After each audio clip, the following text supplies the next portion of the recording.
que mes yeux te voient, puisque tu en es la lumière. Ce n'est que pour toi que je veux m'en servir. Dans le vers commenté hier, l'âme a donné à entendre comment ses yeux étaient dans les ténèbres dès lors qu'il ne voyait pas le bien-aimé, car lui seul est leur lumière. Par là, elle l'engageait à lui donner cette lumière de gloire. Dans le vers suivant, elle veut lui en faire une obligation, car elle lui dit qu'elle ne veut s'en servir que pour lui. S'il est juste en effet que l'âme soit privée de cette lumière quand elle jette les regards de sa volonté propre sur quelque chose en dehors de Dieu, et en soit privée dans la proportion où elle y met obstacle, il est convenable que son mérite soit récompensé quand elle ferme les yeux à tout le créé, afin de les ouvrir seulement pour Dieu.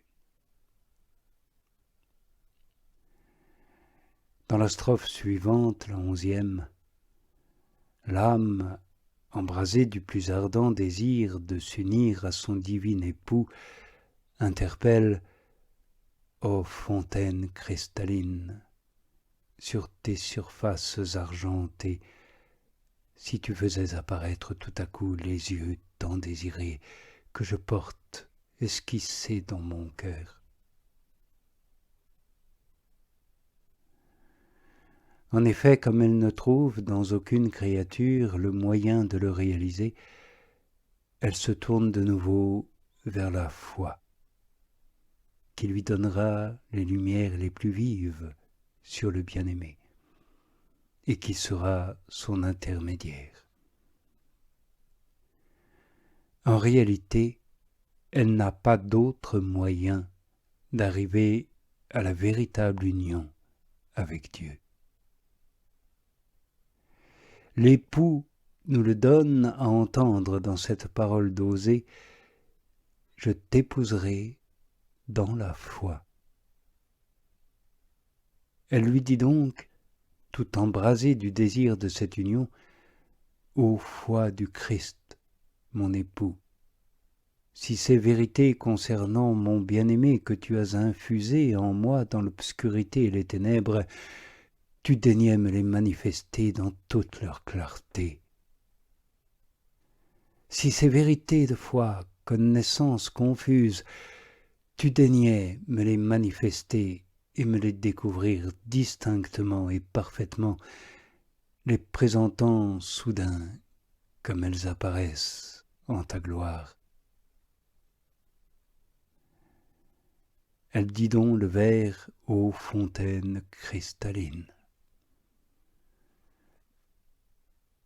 Elle donne à la foi le nom de fontaine, parce qu'elle vient du Christ Jésus, son époux, qui en est la source. De plus, elle qualifie cette fontaine de cristalline, parce qu'elle a précisément les propriétés du cristal. Elle est pure dans les vérités qu'elle révèle, elle est forte, claire, exempte d'erreurs et de formes naturelles.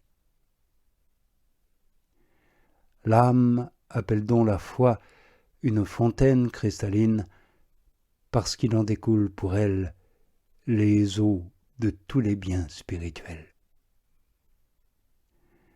Aussi Jésus, notre Seigneur, s'adressant à la Samaritaine, a appelé la foi une fontaine, en disant que chez ceux qui croiraient en lui s'ouvrirait une fontaine dont les eaux jailliraient jusqu'à la vie éternelle. Or, cette eau signifie l'Esprit que reçoivent par la foi ceux qui croient en lui. L'âme dit ensuite « sur tes surfaces argentées ». Les surfaces argentées sont les propositions et les articles de la foi. Pour bien comprendre ce vers et les suivants, il faut remarquer que la foi est comparée à l'argent dans les propositions qu'elle nous enseigne. Quant aux vérités elles-mêmes et à leur substance, elles sont comparées à l'or.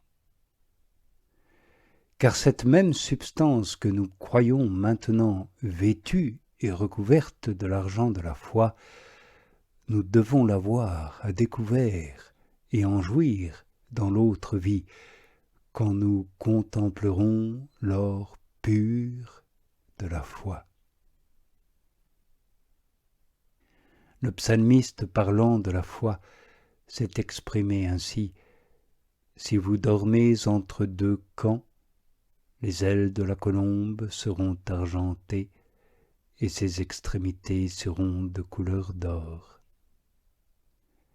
Ce qui signifie: si nous fermons les yeux de l'entendement à toutes les réalités et du ciel et de la terre, ou d'après le psalmiste, si nous dormons entre deux camps, nous nous trouverons fixés uniquement dans la foi.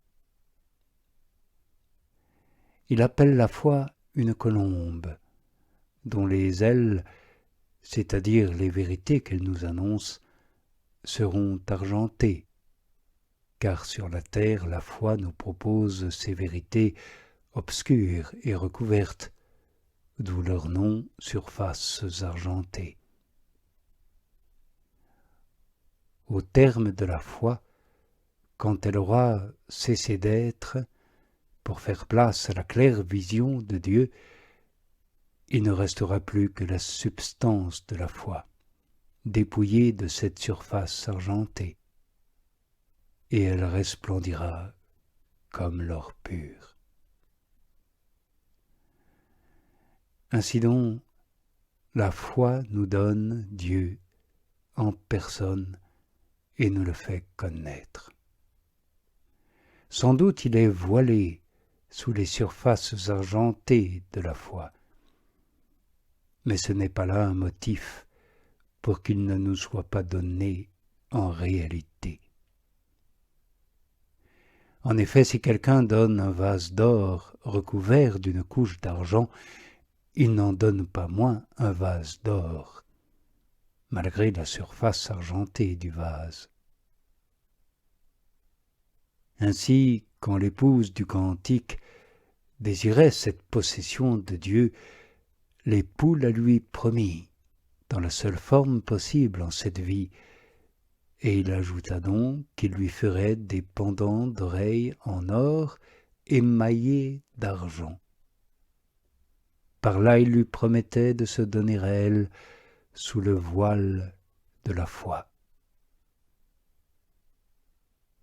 Voilà pourquoi l'âme, s'adressant à la foi, lui dit: « Oh, si dans ces surfaces argentées, ou articles de la foi dont nous avons parlé, sous lesquels tu caches l'or des divins rayons, c'est-à-dire les yeux désirés dont elle parle aussitôt en ces termes que nous aborderons demain, oui, si tu faisais apparaître tout à coup les yeux tant désirés. »